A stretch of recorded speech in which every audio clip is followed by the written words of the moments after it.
So dito kami ngayon sa Edmonton, pero you know what? May mga story na dapat natin itanong. Bakit itong mga kababayan natin, lalo na taga General Santos, nakarating dito sa Edmonton, Canada? Ipakilala na natin sarili natin.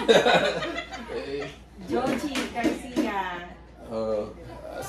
Saan ka galing? Kompleto. From General Santos. And Mel Kabangbang Alcantara from Kulomulok, South Cotabato. Ikaw naman, Siddharth? Same from Jensen, General Santos City. The only wife of the vlogger. Alam nyo, gusto nating malaman ba, ano bang mabuti na, for example, nakarating ka dito sa Edmonton, Canada. From General Santos, nag-Maynila po muna kami. Of course, kasama ko si my only. After a year and a half, nag-decide ako na pumunta ng Dubai. Then from Dubai, after 40 to 15 years, nag-decide po kami as a family to pursue our Canadian dream. So, dun po nag-start. Very good. Alam nyo, yung ruta niya parang malapit na mag-around the world. Ikaw naman. Ako din po galing Pulo-Mulo. Ang first ko pong napuntahan is galing po ako ng Hong Kong. I think it's almost 9 years po ako ng Hong Kong. Naka-decide po ako lately na magpunta ng Canada. So, first route ko po is nasa Toronto po ako 2014. And lumipat po kami dito sa Edmonton 2021, just lately. Yung paglipat ninyo, ano ba yan? Yung kasama na yung pamilya kaagad? Sa akin po, pumunta ako ng Toronto 2014, umuwi ako ng Pilipinas 2018, nagpakasal. Then 2019, after 11 months, nakuha ko po si husband. So nakarating po siya 11 months. Okay. Joji, ano namang istorya sa'yo? So, from Jensen, single pa tayo. And then, nag-Maynila, I left Philippines as a single. Then sa Dubai po, nagkaroon na po ako ng partner. And then, umuwi kami ng Pilipinas. Then, balik ulit ng Dubai. Pero hindi pa kami tumagal. Nagbakasyon lang ng Pilipinas. And then, from Dubai, kasama na po namin yung family namin. Bago po kami pumunta ng Canada. Magandang ganit. Tanong ka as a woman, as a lady, ano bang mahirap na magpunta dito sa Canada? Sa tingin mo, itanong mo sa kanila. Ako naman kasi, of course, I am the auntie of Joji. Ngayon, ikot-ikot lang kami ng Canada because my daughter is also in Canada. So, Joji, ano ba ang nagiging life mo ngayon dito sa Canada? Yes. Especially po sa mga nagsisimula pa lang po ng family. Napaka-convenient po dito kasi yung government meron pong benefits na binibigay. Unlike nung nasa Dubai kami or sa Middle East, it's totally different kasi ang Dubai, sila, driven by employer, yung mga benefits namin. So, kung wala na kami sa trabaho namin, hindi na kami employed, totally cut na rin po ang mga benefits namin. So, unlike here na ang nagbibigay sa amin ng visa is Government of Canada. So, ang nagbibigay ng benefits, ang Canada din. Okay. So, yan yung isang advantage. Hello, folks. So, ito yung mga kababayan natin na pumunta sa Canada. Ngayon, yung makukuha natin mga bagay na story sa buhay nila. Kagaya ng, alam mo, pinagdaanan ni Mel, matandaan ko, nakatira lang ito sa Macupa, General Santos City. Pwede mo i-relate yung ano ka sa General Santos, Mel? Yung work ko po sa General. First po, nagbabantay po ng balutan. Yeah. Nag-working student po bago makagraduate. Nag-working student po para maiahon ang sarili. So, wala pong pangarap kundi maiahon ng pamilya kasi nabubuhay po tayo medyo sa kahirapan. Tamang-tama lang po sa pamilya. Hindi po tama, kulang pa din po sa pa. Kasi Pero anong natapos mo, Mel? nakatapos po ako ng 2 years HRM sa Coronadal. And then, undergraduate po ako ng accountancy sa Jensen. Okay. Oo. So, ikaw, Joji, ano namang, ito naman success story rin ito eh. Ano namang natapos mo, Joji? Kasama ko sa Ateneo, as management of accountancy po. Okay. And then, after po noon, mahirap po that time makapasok ang management accounting sa bangko kasi mas prefer nila yung CPA. So, yun po, naging challenge doon sa pag-graduate ko ng course. So, normally naging marketing ko ang start ko na work sa PhilVest po. And then, after nung sa PhilVest, nag-move po ako sa Manila. Doon po, iba-ibang pong hindi naman po siya, struggle siya at first kasi hindi ko naman po talaga, nag-explore lang po talaga ako ng anong gusto ko. Ayan, tingnan natin kung yung financial side ng story nila itatanong natin ngayon. Okay? So, Mel, alam mo, pagkaalam ko, mahirap bumili ng bahay dito. Ano bang nangyari tungkol sa bahay mo? Nagkaroon ka ba ng bahay? Paano nangyari yun? So, first na pumasok ako ng Canada, stay-in po ako sa amo, and then dumating ang asawa ko, nagrenta lang po kami sa Toronto. So, mahal po ang direnta namin sa Toronto. It's like bachelor type lang. Nandun na yung kusina, nandun magkano na yun, Mel? sala. It's 950 to 1,000. Palagay so, natin. Parang isang ganito lang kusina. So, parang $1,000 at 40,000.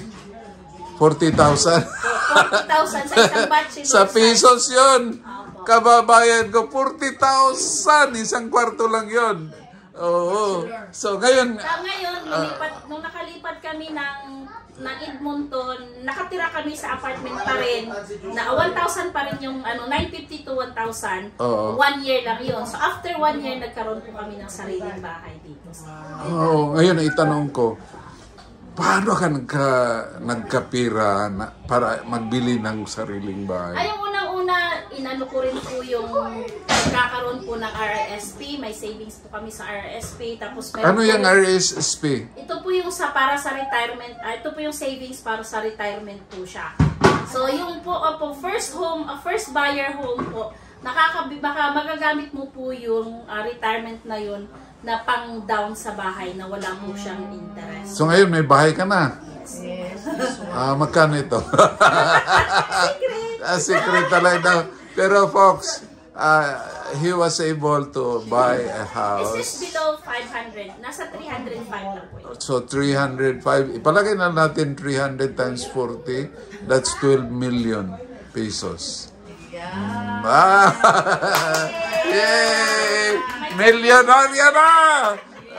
Ganyan, si Joji naman, tanungin natin. Pagkaalam ko kasi, galing ito sa Dubai. Dubai, malaki yung sweldo niya doon. At saka, bakit lumipat siya dito sa Canada, na malaki naman sweldo niya sa Dubai? Hello, Joji? Ang difference po kasi, nung nasa Dubai, all expenses po sa amin. So, walang support ang government or walang support yung employer. Unlike here, na libre namin napapaaral yung anak namin. Though maliit yung kinikita namin kasi kumpara sa Dubai, I should have been earning $60 per hour. But I'm just... $60 per hour times 40. Hindi na ako marunong mag 2,400 per hour. Opo. Sa isang araw times 8 hours. And the thing is na wala pong tax yun. Dito po, maliit na nga po yung kakaltasan ka pa. Bakit hindi tayo pumunta ng abroad? Dubai? O kahit saan, basta abroad, kay Dalarman. Oh. Anyway, folks, patuloy tayo ha. Itanong natin. Ngayon, Jay, anong reason na lumipat ka sa Kasi po, Canada? napakalaki po ng chunk yung binabayad namin sa school. Kasi normally, private schools ang mga bata doon. Kasi pag public school, being an Asian, Filipino, and a Christian, ayaw po namin maisama yung mga anak namin doon sa school ng mga Arabic. So, ang tendency po doon, sa private po talaga siya. And it would cost us 30,000 dirhams per bata. So, yun, folks. Unlike here na libre ang education ng Canada. Yun. Yung ano po nun, ang maganda po nun, kahit sa Middle East, hindi po naiiwasan yung discrimination. Pagka nakita nilang, oh, graduate ka ng Canada, ng mga first world countries. So, obviously, yung mga stories nila is magkaiba, pero it boils down to a success story. So, and during that last 30 days, we were here in Canada. We experienced yung, ano ba yung Canadian dream? Probably, tanong natin sa kanila, anong ibig sabihin ng Canadian dream in a short explanation. Of course, i-kuha nila sa sarili nila kung nakamit na ba nila ang Canadian dream or they are experiencing it now or they are still looking for it. Umpisa tayo kay Mel. For me, after kasi nag-ungkong ako, sabi ko, my last country na pwede kong puntahan na magstay is Canada. So yun po yung ano ko na. Kasi nung nasa Hong Kong kasi ako, hindi ko naranasan na dalhin yung pamilya ko. Hindi mo madadala doon yung pamilya mo. So kapag nandito sa Canada, madadala mo yung pamilya. So nandito ang pamilya ko, kasama asawa ko at anak. So yun yung maranasan namin na magkasama kami doon. At saka maging milyonarya. American Dream. Ikaw, Joje, anong vision mo sa Canadian Dream? Oo, mapaaral yung dalawang bata and of course, makapagtapos. Nabuo po kami. Hindi po kami hiwa-hiwalay. Okay. Magkaroon din po ng bahay, of course, on our own. So, okay. Maraming salamat for allowing us. This time, mag-in-English tayo, ha? So, folks, hindi ko na pinakita sarili ko kasi itong mga guest natin ngayon, may maganda silang story. To summarize everything, in English lang kaya dito tayo sa Canada. So, Mel was really a story to tell, knowing that he came from General Santos City and from Marbel, and he's only a 2-year graduate. So, and yet he was able to utilize this kind of qualification to go to the ladder of the Canadian dream, owning his own house. And just imagine, it started with a trip to Hong Kong. And from there, gumawa siya ng paraan na makapunta sa Canada. And so with Joji, if you notice, nag-graduate siya sa Ateneo going to Dubai. Ang pagkalam ko, barkada style lang yun sa umpisa. But eventually, it morphed into a way to create a dream for their family. Nagkaroon siya ng love story sa Dubai. So, yun nga, nakarating dito sa Canada. And it was really a good story to tell. Folks, thank you very much for giving our friends in the Philippines that kind of inspiration.